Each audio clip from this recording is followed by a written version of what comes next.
This is Miley Flanagan, the voice of Naruto, and you are listening to A.C.M.G. Presents Talk Time Live. Believe it! Welcome to the show to give you all the news, views, and opinions in the world of gaming. This is A.C.M.G. Presents Talk Time Live Extras Select Start with your host, Xavier Josiah.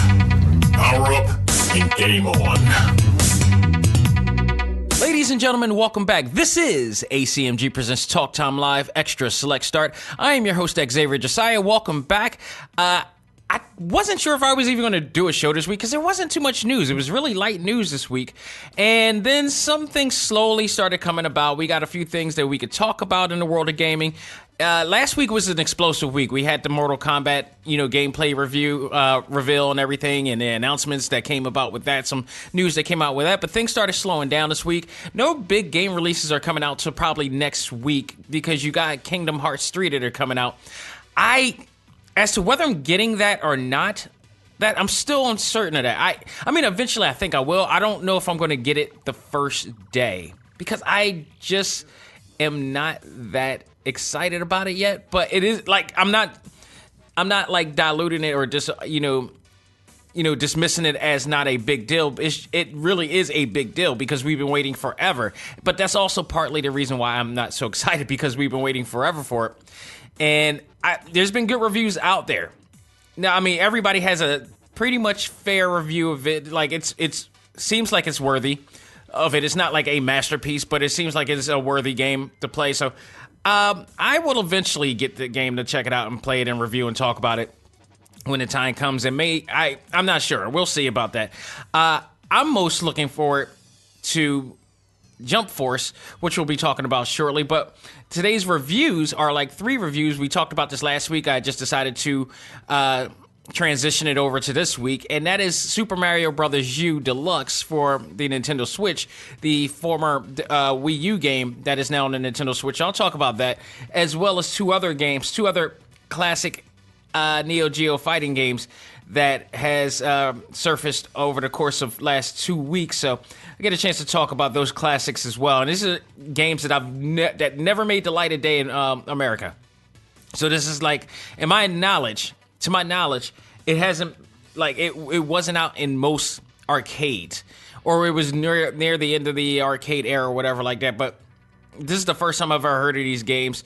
And I know there's some more hardcore fighting game fans that more than likely know about these games, but it's the first time I got to play it, so I'm looking at it through modern day gargles, if you will, or eyes and experience, and I'll be talking about that as well. One is Ninja Masters, the other one is Super Tag Battle, but it's called actually KIZUNA Encounter Super Tag Battle, which is a sequel to a previous game that came out before, so we'll be talking about that as well. But before I do, just want to point out some few bits and notes before we get into games. One, I spoke to Matt Papa.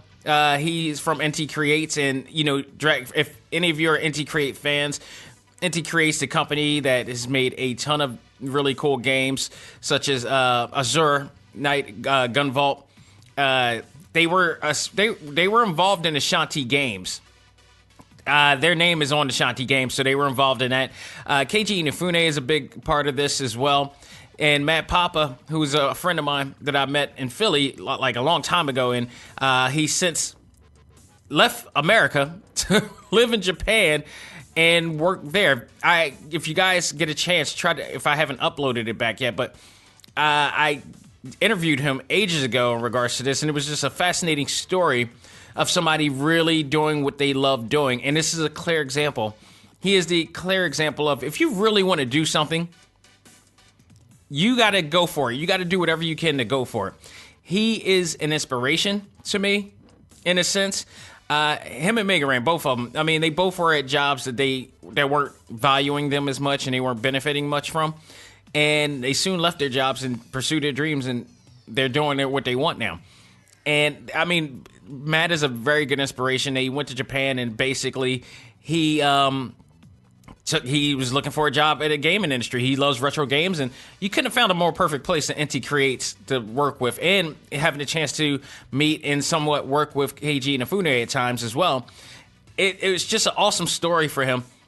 He's been on the show twice, and he was supposed to be on recently, but he's so wrapped up in, work right now and trying to find some recreational time within that he had to really postpone it. So we're going to probably get him in February, where he says and claims that he's going to have a little bit more free time to talk there soon. So we'll get a chance to talk to him soon. But he did give me some information on Dragon Mark for Death that I'll be mentioning when I review next week, because that game's coming out next week. I may not be able to review it because it'll be released on the, I believe, what is this? It would be, actually I may. I just might. If I do the show on Friday again like I did today, I may be able to review it. I think it comes out on the 31st, which is a Thursday. So that may be possible. If that happens, yeah, I'll be able to, review that and then get him on shortly afterwards, hopefully to get talk about the game and so much more that they've been working on over there. So that's one bits of news I wanted to say. But he apologizes indeed, for all of our listeners here on that note. But the other news, I gotta say, and I'm very happy to say this, and somewhat sad, but it's been 14 years. I gotta bring this up. Congratulations to my friend, Molly Flanagan, my good friend, client of Viewfinder's Identity Search and Design, the voice of 14 years of one of the best animes ever, and that is Naruto. She is the voice of Naruto, as you know. You heard the soundbite, and you hear me constantly talk about her anyway. Patriots fan, I got to bring that up, who are, unfortunately is going back to the Super Bowl this year. That's all right, because I got my win. I got my bet won last year with that, so I have no problem with that. I'm all good. And the only bad part is she did a soundbite that said "Go Eagles." I was hoping that the Eagles will somehow make it back there, and so I can use it. So I got to save that for another time. But it was awesome. She's awesome. She's the best. But she's been voicing the character of Naruto for 14 years with an amount of 720 episodes, not including the video games that she's been involved in, not including the movies that she's done for Naruto, and not including the new episodes that she's voicing for Boruto for the time being that series is out. And you guys know what happens in that series, so you know where that's going. So, I mean, she's finally done 14 years of this. How many people can really say that they voiced a character for that long in that many episodes, or been involved in a character for that long in that many episodes? There's a rarity. Like Chris Sabat, Sean Schemmel, and Molly Flanagan are like, you got to top that. Three. Now, granted, both of those two do all voice characters. That's pretty much the gist of what they do. But Molly also acts in different shows too. So this is not the last time. She's not retiring, but this may be the last times that you'll hear that voice, because Naruto's going to be done. So basically, you'll probably see her in a live action, sitcom, drama, more like comedy, something like that, because she does most comedies. I think she was on, I forgot what show she's been on. I know she's been on the Molly, not the Molly Project, the Mindy Project. She's been on Shameless, for a whole season of Shameless. She's been on a lot of shows. If you go on her IMDb page, she's done a hell of a lot. And I like the fact that she does both, live action and anime. So, I mean, because it gives her a diverse, and she performs in theaters too, along with Danielle Kennedy, another friend of mine and guest on the show as well, and client as well. So this is not a retirement. This is just a goodbye to a really big part of her life, a really iconic part of her life. And I commend you. As of today, they're recording the final episode today that she's doing, this 720 episode. So please go to Twitter, congratulate her and all that she's done. She's going to be tweeting at the beginning of the recording, the middle of the recording, and the final. She's going to tweet when she's finally done. So definitely go follow her there and, congratulate her. She's done a great job. If you are a fan of Naruto, if you're a fan of anime, period, and the talent that these American actors have done, you got to give it up to her. She's awesome. I am absolutely hoping, and I need to go over to that page and mention that, to Repop and Keystone Comic Con, that they bring her back down to Philly. And honestly, I think with the mainstream with anime going into the mainstream, I would love for Repop to really do a anime theme year this year and celebrate that this year and have her down there to congratulate her and all that she's done as well. That would be awesome. I'm hoping. I need to talk to some people about that. So we'll see. We'll see how that goes. Anything's possible. Hey, I mean, if I talk to Brian Stephenson, we can probably do something very interesting. So cross your fingers on that one, people. But let's get into some gaming news, people. And segueing over from Naruto, we're going to talk some Jump Force right now. Jump Force has been nonstop. Bandai Namco has been nonstop posting new information about the game. It's getting closer. We're at the last week of January. We're moving into February, and that means Jump Force is coming very soon. And to me, I am way more anticipating this because for a few reasons more than I am Kingdom Hearts. And this is the difference. Kingdom Hearts took so long to come out. So when you're finally hyped about something, when you're excited about something that you know should be coming, you know, you're anticipating this. But when you start to get some, fail stops every time, it kind of takes away the excitement of it. And that's what Kingdom Hearts has done for me. Like, at this point, because for 3 to 4 years, we've been waiting for Kingdom Hearts to come out. We've been waiting for it to come out. They kept saying it was coming this year. It was coming this year, but it didn't, and it extended to next year. It was like, okay, now it's the boy cry wolf situation. So I'm over that. I'm like, I can't give them that. I'm not excited for it anymore for that. But when Bandai Namco announced Jump Force, which I believe was was it I don't think it was E3. I think it was the awards, the Game Awards. I think they announced this, and we had no idea this was coming out. This existed. This was even planned, and lo and behold, we get this huge, epic crossover event in the form of a fighting game that's coming out. That's involving a lot of the Shonen Jump characters in here, and how do you not get excited for that? And if you know Bandai Namco's track record, when they say something's coming, it literally is coming, and it is coming very soon. And this is no different.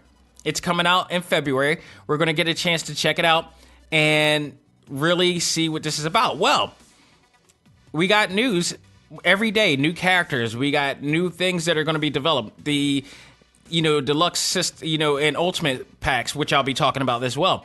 We also have the story trailer that just came out today, and I got a chance to check it out. So it looks like the story is going to be characters from the Jump universe invade our Earth, and it's supposed to be Jump Force characters coming into the real world and basically invading our Earth and destroying everything around the world around them, and mostly the villains of the Shonen Jump universe is invading and terrorizing, Earth, along with these beings called Venoms. So, in turn, we see Trunk basically with a cube that's known as the Umbrus Cube, which looks a lot like the Cosmic Cube, to revive a hero that can help stop the chaos from the planet. Now, that hero is supposed to be your avatar, your created character. So eventually in the game, you're going to be able to create your own character, which is be teaming up with what they call the Jump Force. Now, apparently the Venoms have been working with the villains of Jump Force and providing them with cubes in order to increase the numbers and expand the territories that they are taking over. You're asked by the commander of Jump Force to join and take down the Venoms and the biggest threat that they got, which is Kane.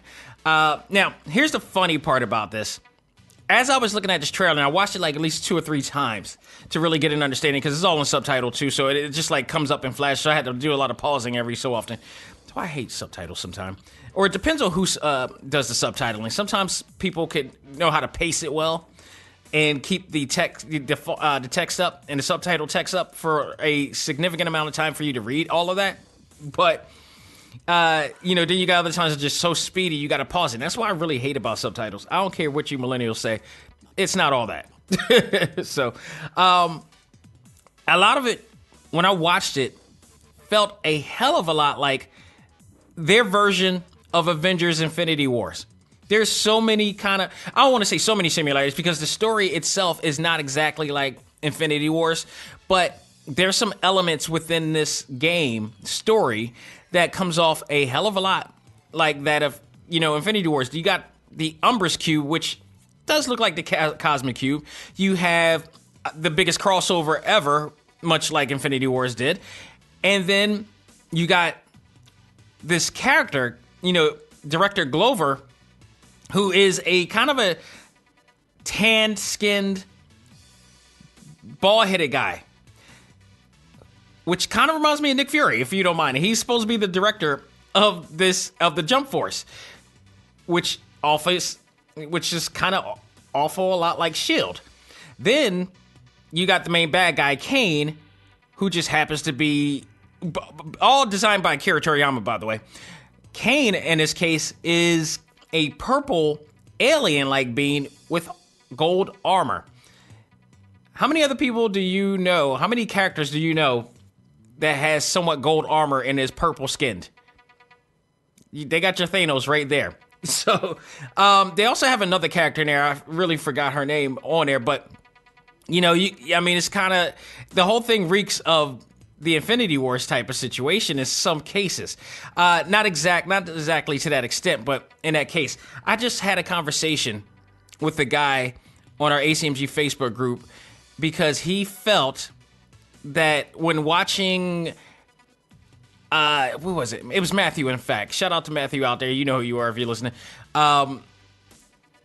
Basically, Matthew actually, what did he do? We were watching, I think we were talking about Dragon Ball Super Brawly.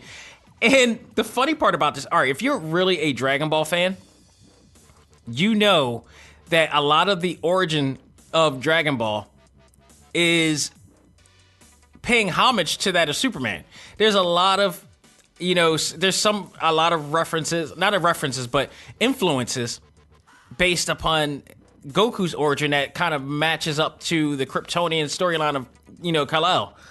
And this is not anything new. This was not anything new whatsoever. This is common knowledge. Like, if you're a Dragon Ball fan, you know this, but at the same time, you do not give a rat's ass because honestly, it is partially influenced by it, but there's definitely a contrast of it. And I mentioned this on our review last week, but he took it upon himself to go in like he just discovered like Al Capone's tomb. If you know that reference, you're definitely old. I can tell you that. Shout out to Geraldo. Or as Martin Lawrence said, hello though. But he made it seem like he discovered something big. Like James Jonah Jameson discovering that Peter Parker was Spider-Man, that type of thing. It was really like, but meanwhile, the rest of the world's like, we knew this. Akira Toriyama, actually, I'm pretty sure he's referenced, he made mention that he had some influences of Superman's storyline there. But in reality, everything's borrowed from everything. If you're a comic book fan, then you damn sure know that a lot of what DC has done, Marvel has taken from, and vice versa. Marvel has taken from DC. Just recently on, in 2 episodes now of, what is it, Young Justice, there's a Spider-Man clone sort of kind of, influence in that show. And they did it just for comedy because the guy who did the original voice of Spider-Man, I think they stopped using him in Marvel, and then they brought him over to Young Justice to play a character that was just like Spider-Man to poke fun of that whole thing. So they take from each other. It's not, nothing new about it. It's been doing it for years. I mean, there's so many characters that you can mix and match up that are like similar to each other. I mean, I'm sorry, it's just not. This is, and this one too. This is you see some elements of Infinity Wars in here, or the Infinity Gauntlet, if you will, in here. The only thing's not in here so far, because we haven't seen the story in completion, is whether they have Infinity Stones. Hell, I even topped that. Super Mario Tennis Aces storyline consists of Mario finding an Infinity Gauntlet-like racket that has 6 or 7 stones or something that involves where he has to go grab every single stone. There's no way he didn't get that from anywhere else but Infinity Gauntlet. If Infinity Wars or Infinity Gauntlet didn't come out, that storyline would not come to fruition. I guarantee you that. So it is what it is. But I'm just very interested that these characters are what they are, and I'm still excited about this game. This game, it looks really amazing. It looks like a great follow-up to J-Star Victory Versus Plus, which is a game that I love very much. It's a very fun, entertaining game. Just a jump in and play and have fun with a really fun story mode on there. Again, Nintendo Switch, Bandai Namco, please put that game on there if you're not going to put Jump Force into. If you can't have the quality capacity to put Jump Force in Switch, please bring it on. Bring on J-Star Victory. We need something similar to that on that game, and that would be perfect for the Nintendo Switch. So you got that going on here.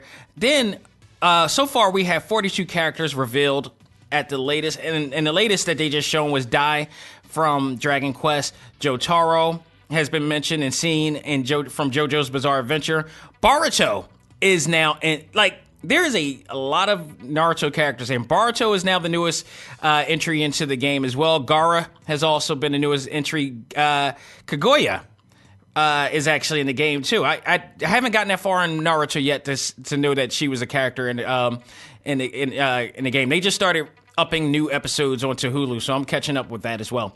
Bo Kencock is on there. I believe that might be One Piece.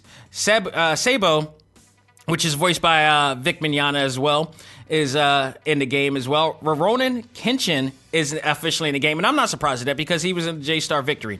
A lot of these characters that I mentioned are brand new, but Kenshin has been on a crossover fighting game before, so that's no different. But Kakashi has not, and he's been at it as well. So there is a full amount of Naruto characters and Dragon Ball characters as well in here so far. They're adding on so many people, and I don't think it's over yet. I think they got more to go in this game, but they also announced the additions of the games that they'll be releasing. Standard edition, of course, is going to be $59.99. That's just the base game with no additions, no DLC. You're going to have to get that separate if you get the standard edition along with other elements. So in this case, it's probably better to get the other editions. The deluxe edition is going for $89.99, and that includes the Jump Force game itself, character pass, which means you'll be getting all 9 characters that will be available.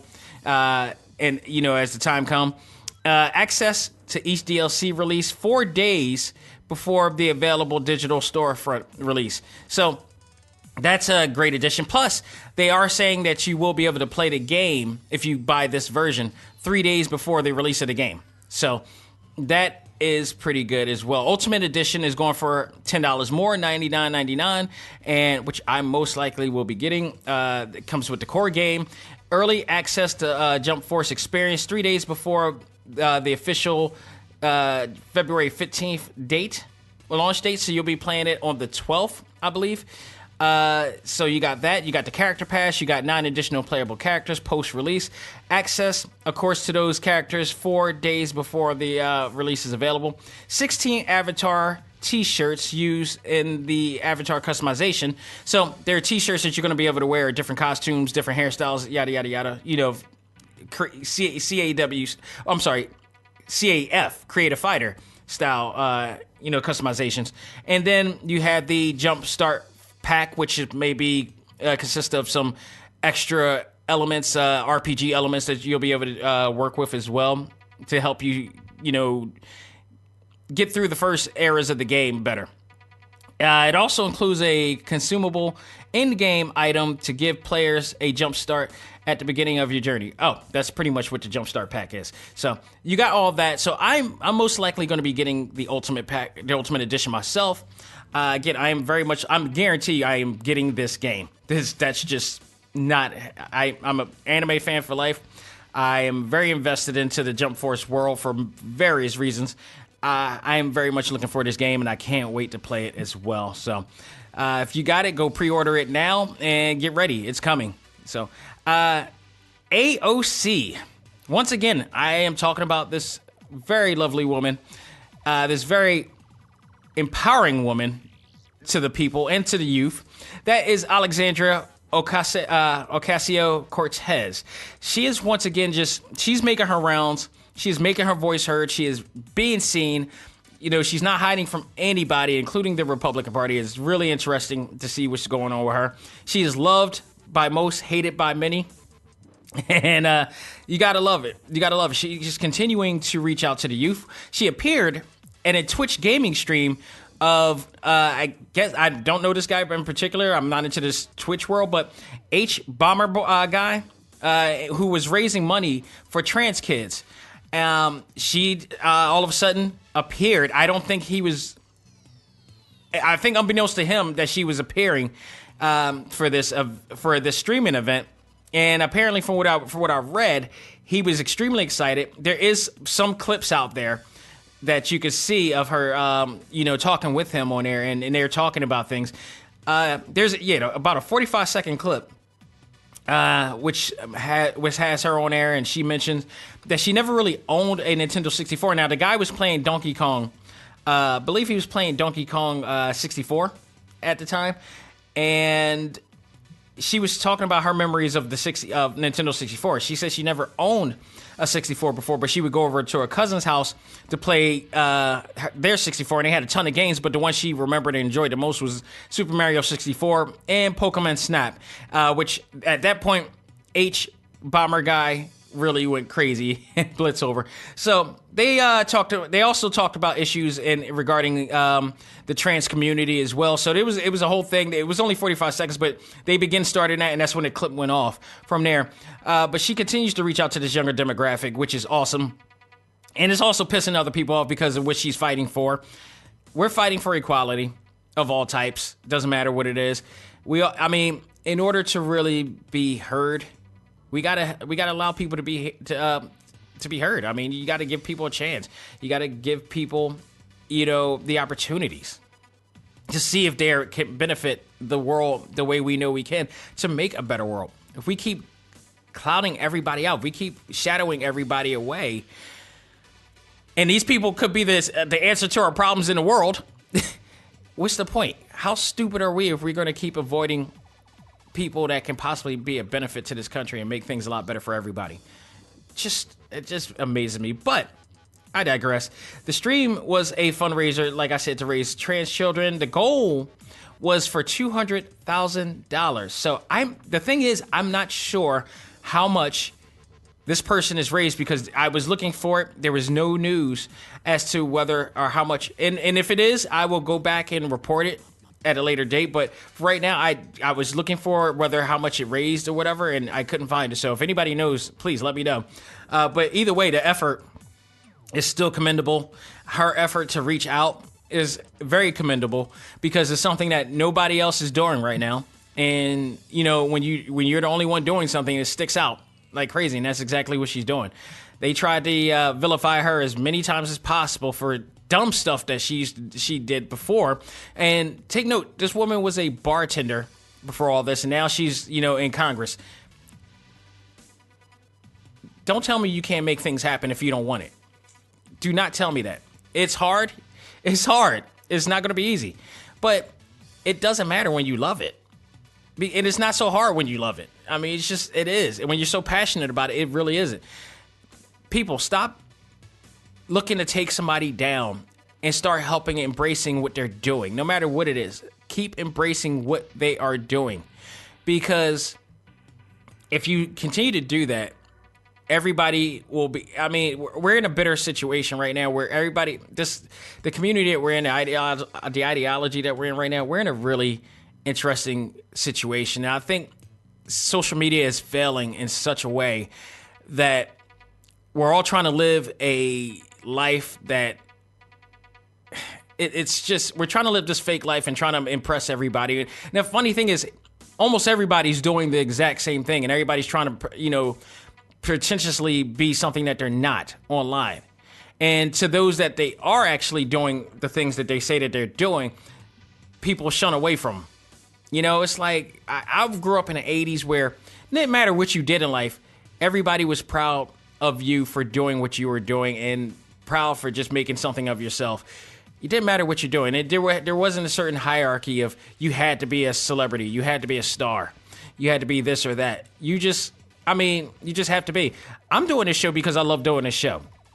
I'm getting to talk to people because I admire what they do, not because they have a celebrity status, but the hard work that they put in, which is why I try to get as much information as to how or what they went through to do it. Because, you know, if you really want to do something, you're going to put all your passion into it. That's just plain and simple. And it's not about the end game of glam and glory. It's the process before that, is what you had to do to get you that makes you a better person.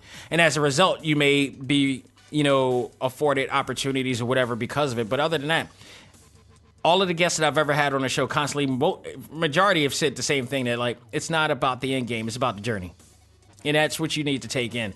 So, you know, we need to start embracing everybody, no matter who they are, you know, creed, color, all that stuff, trans, orientation, whatever. Doesn't matter. Just let people live the way they live, but just embrace it. You know, it shouldn't affect you in any way. It should not affect you in any way in that case. But I digress. Let's move on to some news, some reviews here, actually. And let's start with Ninja Masters, the Neo Geo classic that came out in 1996. Again, now, I'm a fighting game fan for life. You know, my top gaming genre will always be fighting games. And if I got to put the, you know, WWE 2K series into it, or Fire Pro into that as well, because they're kind of combat sports, yeah, I'm putting that in. But I'm a fighter. I'm always going to be a fighter. I love the fight, the journey of the fight, all that stuff. And I try to play as many fighting games as possible throughout my life. There's some that always slip through the fingers, and some of them that may not have ever seen a light of day in the U.S. And I am hard-pressed to believe that this was one of them. At least this was probably in the arcades, but never made it to console. And Ninja Masters is a common 2D themed fighter from ADK. And this was ADK's sixth and final game that they developed for the Neo Geo. Their previous games, if you guys don't know, but have maybe played the games, the previous games was World Heroes, the entire series of World Heroes, all the the World Heroes games that ever came out, and Aggressors of Dark Combat, which was kind of a spin-off to World Heroes as well, because some of the characters from the ninja characters from that game ended up in the Aggressors of Dark Combat as well. The game's characters in this particular game are based on fictional and actual historical figures in Japan's feudal era, including, once again, and we talked about this the last episode, I believe, with Onimusha, because Oda Nobunaga is one of the main villains of the Onimusha series. And I mentioned before that he is a villain on a lot of video games. And once again, your final boss for this video game, Oda Nobunaga. I told you guys, like, this guy was a major deal in Japan, throughout Japan's history. Everybody says he was a ruthless feudal lord, and every time I see this guy, he's always the final boss of a game, or the main factor of a game. It just never fails. So they always, you know, depict him as a warlord or a demon, if you will. And this is the same thing. If you've seen this game, if you played this game, if you was good enough to beat this game, then you will see him in there, and they got him in flames and all this stuff. It's really funny how they depict this character. It's the same way that we would depict, it's almost in the same case that we would depict Hitler, in the same case. Which reminds me, they should really bring back Bionic Commando. That was awesome. But both the original or remaster, doesn't matter. I liked them both. But that was the main thing. I mean, this game is not. It literally is. When I say it's a common 2D fighter, it is very common. It's like, I think in '96 they did improve on some of their stuff, but '96 they also came out with Fatal Fury was out, and King of Fighters was also out as well, because they came out in '94, and that kind of upgraded things. This one seemed like a step back to everything that they were doing with the other fighting games. It was very, I guess, vanilla, if you will, and it just generic as you could. I want to say generic. Yes, yeah, it is generic. As far as the gameplay of it, the hubs, the structure of it, just very common to every fighting game basic fighting game you ever played. The only thing that they really had different in here, I mean, because the control scheme, the control scheme was everything just the same, but the super meter was your common super meter. But when you could do two things with it, it'll enhance your actual your techniques that you already done. So if you're doing a normal technique and you throw out a projectile, if your meter's full, your projectile will have another effect if you hit like two buttons, while doing the circle motion controls as well. So you get some extra added, oomph to the actual move. Or you can do a super move as well to take down your opponent, which takes a large amount of their energy away. Again, common. The gameplay is fair and comprehensive for the most part, because you can pull off these moves, but when it gets to the actual super, it's not as fluid to pull it off. And this is just something common with a lot of SNK games in that past, because they weren't able to create a fluid control scheme that, with the crazy control schemes that they had, because there were times like it took me years to get to be able to do like a power geyser on Fatal Fury, because the control scheme wasn't fluid. Nowadays, with technology advancing and become better, much better than before and evolved, you could pull off a lot of these moves a lot smoother than you could before. I couldn't even pull off Zangief's pile driver as easy as I could now. Or even Akuma's Raging Demon. I couldn't pull it off as good as I could now, because sometimes when you hit a button, it was like a delay in the command. And it wasn't, it took like, it was few seconds delay on the commands when it activated. So that was just one problem with that. And this is no different. So a lot of the moves, unless it's like a really easy way to do it, it's hard to pull off and make it work. Almost in the same fashion as doing a fireball from Street Fighter 1, So you had that situation right there. And again, when it comes to playing the game itself, the story mode or arcade mode, very easy at the beginning it's very fun to play at the beginning and very inviting. But they kind of lure you in. This is almost like a clickbait type of situation. They lure you in until you get to a certain stage of the game. And I don't know if this is like the sub-boss mode or whatever, but it gets to a certain point of the game where the difficulty level goes from 1 to 8. So the AI becomes way more hard to play, and it's almost impossible if you don't understand the patterns why. And you most likely won't, because they leave no opening for you to get, no weak point opening for you to get it. It's almost like you have to button mash your way. There's no real technique of how to really defeat the characters, because they're constantly just swarming you with hits and not give you enough time to, maneuver over it or whatever like that. So it becomes fun to play, and then by the time it gets to a certain part, it gets really frustrating. It's just like that. So, I mean, but that was the SNK way. And it's always funny that up until, this recent era of that they would absolutely do that. So, and in essence of this, I would give this game I would say I'd give this a C.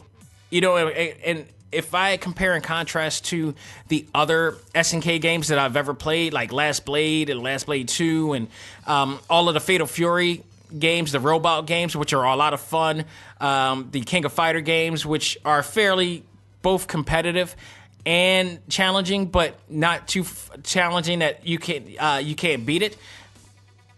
I would definitely give this a C, because it didn't add any extra elements to it, or anything. It was just really one of the plainer games. I mean, still just, it's, for what it's worth, if you're a fighting game fan, it's great to have, just to acknowledge that you have for your collection of fighting games that you got, like I do. I like collecting them, just to say that I've played them and checked them out.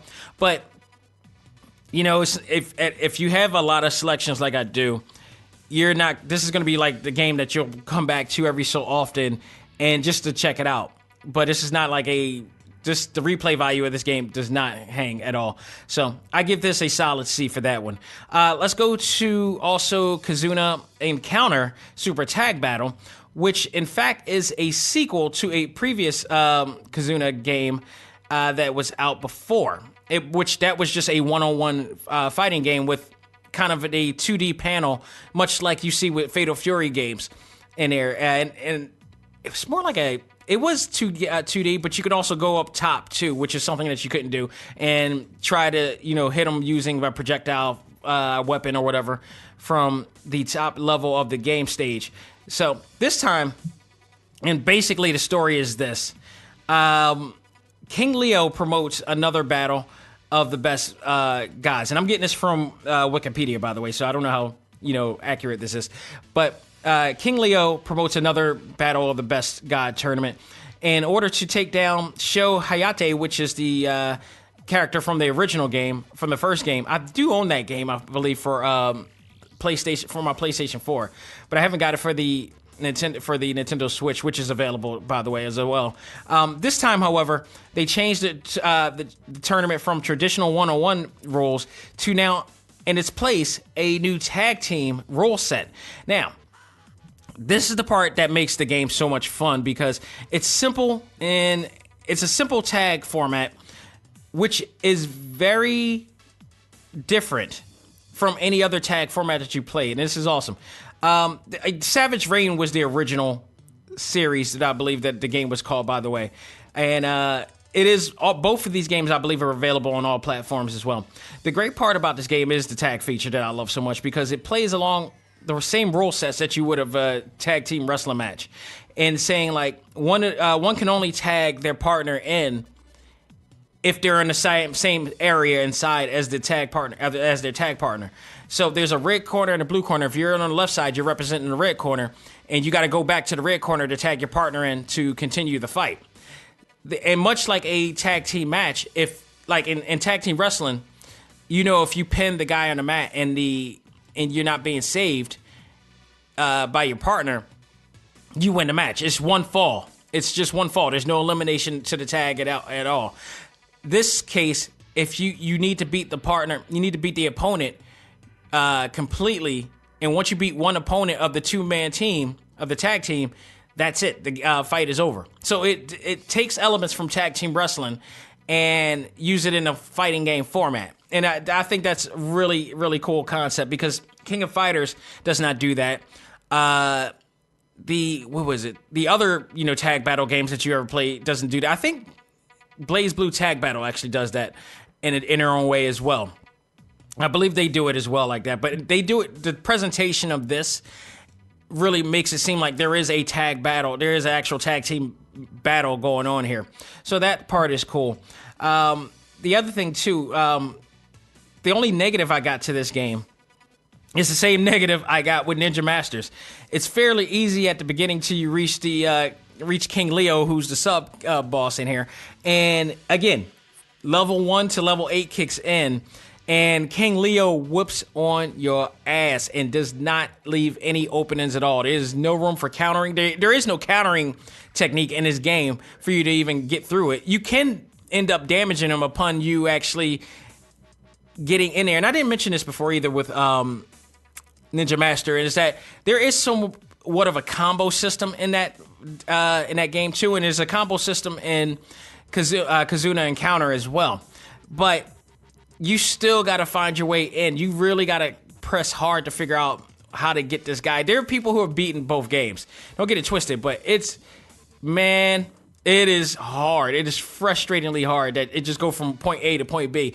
The reason why I like games that give you an option to do so, because it allows you to practice and understand the actual, like, the scheme of the actual opponent that you're playing. So if you're playing Street Fighter, you fight against M. Bison. M. Bison is hard. M. Bison is hard no matter what. If you put him on 8, he's a killer. But if you put him on, like, say, 4 or 5, which is like the standard, you kind of get an understanding of how he moves and what to look out for and how to get him. They have no give in a lot of these games, a lot of these SNK games during the early 90s. It is barely any give at all. I'm surprised I could beat Rugal from King of Fighters of all this. It's really insanely. The control and move sets are easy to pull off, however. They're a little bit more simplistic than that of other SNK games, and especially Ninja Master as well. So they're very easy to pull off. Even the Super is not that bad to pull off. The thing is that, like, if you pull off a Super, it takes too much time, so it really kind of... You got to be a combo. I think these games were meant for combo heavy fighters. Definitely. You could tell that this game is for combo-heavy fighters and stylistic fighters out there. If you're just a fighting game fan like me that just want to go in and play and all the stuff, and, you're a timer, this may not be for you in that case. But overall, both games look good. Of course, this game looks really pretty cool for a 2D old-school game. It's just, there's some things that definitely need to work on. But this one, overall, if I give it a grade, it's going to be C+. This was a little bit more fun to play than Ninja Master. The tag format is really cool. It's just when you get to that level, it's just like, I don't understand. And I don't understand why when they do these ACA NEO GEO games, like they say you can lower the level down, but honestly, it doesn't really do anything. It legit doesn't do anything. And no matter what games I play, except for the newer games, because they already had a lower difficulty level anyway. So it just doesn't feel like the difficulty level has been diluted and decreased, or nerfed, if you want to put it that way, down to a point. It could be very brutal sometimes. So if you're like a fighting gamer that is just like pick up and play just to have fun, I would avoid these because they can get really, really rough with you after a while. So last game, main event, is Super Mario U Deluxe that came out last week. Finally got a chance to check it out. Almost what you'd expect from a Mario 2D platformer, and yet not even as what you want from it. It's like it's what you expect from a Mario game, but you expect it to be like, this is not the best Mario game I've played, surprisingly. And I don't know if early reviews have ever, mentioned that before, or have ever said that they were didn't like this game, or this wasn't the best. But I came out of this was like, I've played better Mario games before this, and this wasn't nearly as good as the other games, and including that of the 3DS. Super Mario 3D was really fun. There's a lot of other really good Mario games. I think this may have been, in my opinion, from my experience, the weakest of all the Mario games I've ever played. So what I do love about the game, first, the pros of this game, is that it's a beautiful stage design as always. That never fails. You always see there's no such thing as a bad-looking Mario game. The game, what I love about it is that it does take elements from Super Mario 3 and Super Mario World and try to combine them together. Unfortunately, it doesn't give you everything from both worlds and put them together, but we'll talk about that in due time. But your choice of 4 characters this time, which includes Mario, Luigi, Toadette, 5 characters. Toadette, Toad, and I believe a new character called, what is his name? Nabbit, actually. Which, in this case, each character that you choose represents a difficulty level that you'll play by. So if you play Mario, most likely you're going to be challenged and throughout the levels. Whereas if you play like Toadette or Nabbit, they provide a lot more easier experience because of their abilities. Nabbit, if you play as Nabbit, you just cruising through the game. You're not being cut, you're not being touched, you're not being killed. You're just collecting things. You're just going through the motion just to get through the process of the game. So, honestly, if you didn't want to go through the challenge of the game, you could just pick Nabbit and run through an entire game just to advance through the entire game. But if you play through Mario or Luigi or Toad or Toadette to some extent, you do get somewhat of a challenge from there. Mario games and Nintendo games have always been about fun and happy experiences. And this is kind of no different, but this one just fell a little flat. I'm trying to give it as much pros as much cons here real quick. But the game, what happens is if you do pick like Mario and Luigi or Toad or, and even Toadette, if you lose within a certain amount of times, and this happens before, normally if you lose on other Mario games a lot, you get like a certain power-up item that allows you to breeze through the game. This time around, they have what is called a super guide, which is available if you lose multiple times, and it allows you to have their character or AI character version of Mario Luigi breeze right through the game without you even touching it and helping you advance over. So you could choose that, and then also within it doing its own thing, you could stop at any time just to get through a certain part. and go on it yourself, or you can allow it to go through the level itself and then move on to another stage. So that's okay, but it's kind of, this is the kind of, you know, I'm a little ways with that one. Quite. I mean, again, this is really what I found out after playing this game. This is a game for more like experienced, hardcore, maybe even esport like Mario runners that can run through this game like with a breeze or try to be challenged like that. So it's for the first time I feel like this is more for that than it's just a casual, you know, gamer that loves Mario games. Its game also comes with the all new Luigi Brothers U, which was an extension that they came out for the Wii U at the time as well. Now let's talk about the cons, which I did a little bit going through this. The elements of the game are just lacking and incomplete, in my opinion. Some of the Mario features would have been good in this game, like no offensive attacks for the suits. So you got the penguin suits here, and you got the flying squirrel suit, which is supposed to be like the raccoon suit from Mario 3. You also got. There are also some other elements in here. Like the items in here are okay, but not the best. They got normal mushroom. You got the fire flower.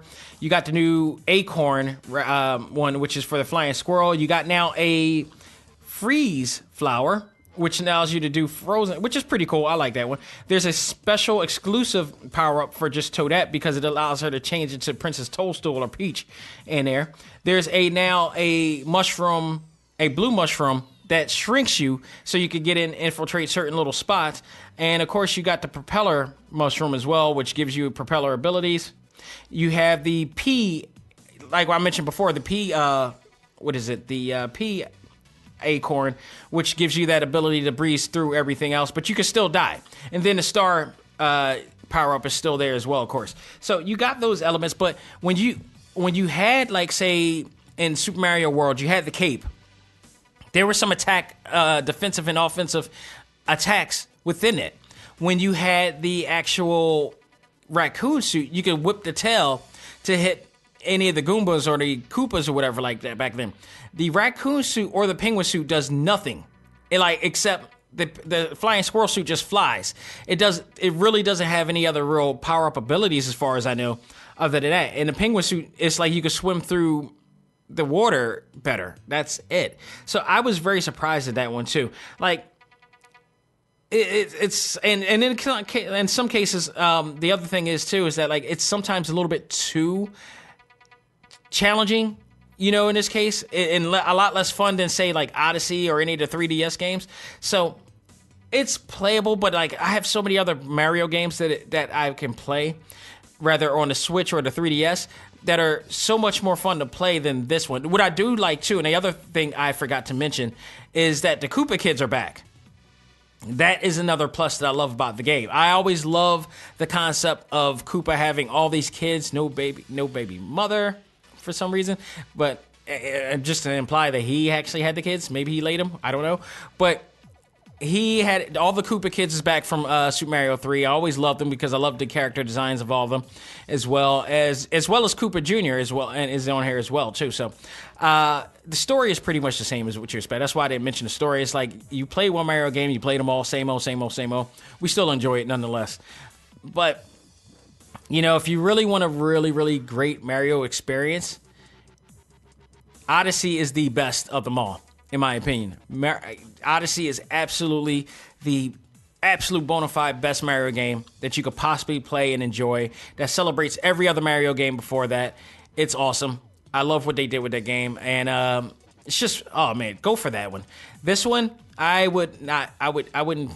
If you're a Mario fan, maybe. If you're not, if you are a casual Mario fan and you want that Mario experience, there's better Mario games out there. This is not one of them. But it's not to say that this isn't a good game. Overall, this is a fairly good game at best. But it just falls short of all the other ones that came by before it.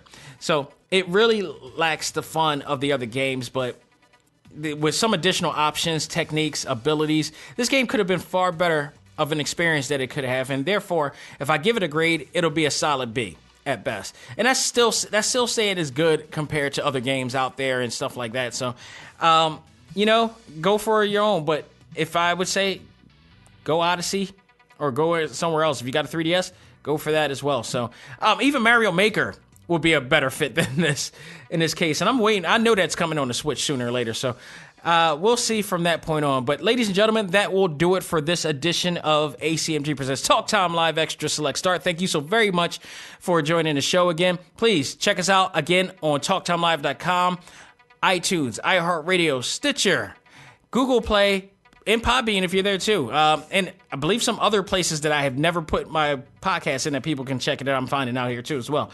So thank you for the support. Keep up the great work. We still will have a lot of guests coming in the near future. We're still working on it, wholeheartedly, and we'll let you know more on that as well. This Sunday, I'm going a little bit different. There were two infamous documentaries that came out regarding one of the most craziest events that happened in the last few years. So surreal. The Fire Festival. I got to bring this up because it was extremely intriguing. I watched both of those, and there's a lot to talk about there, not only just from what happened there, but from my experiences. I didn't go to the Fire Festival, by the way. Not just from my experience being involved in this type of situation of production of, putting together a festival. I've been a part of these type of situations, and I've definitely have experience. I understand exactly what's going on. I've also understand what happens when you work with shady people. Me as a graphic designer, as a multimedia developer, if you will, I come across some really interesting people. I have some great clients, but I've come across some potential clients and some bad clients too that have not lived up to set expectations, or some red flags have been going on. So we're going to talk about those actual two documentaries, see which one I thought was the best, because they're both great, but there's one I like in particularly more. And whatever's going on in the news this week in one of our favorite fandoms as well. So definitely, if you're a person that is up and coming in the world of graphic design, or even just a freelancer or whatever, and you're looking to get clients, but you might fall into some shady clients, you might want to listen to this episode, because I'm going to have a lot to say about it as well. So stay tuned for that one. And we got more movies coming. We got a lot of things coming as well.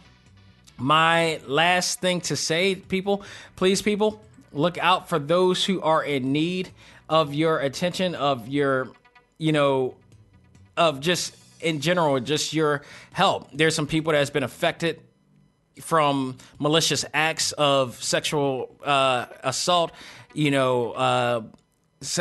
domestic abuse and such like that, grooming of minors, stuff like that. Know the signs, know what to look out for, help these people, make sure to let them know that they are not alone, and become the hero that they need. Please protect and save at all costs. So, folks, thank you so very much again. And all I got to say for now, this is Dak Xavier Josiah saying, learn to let go, live life, and love all things anime, comics, movies, and games. This is A.C.M.G. Presents Talk Time Live. I am out of here. See you Sunday.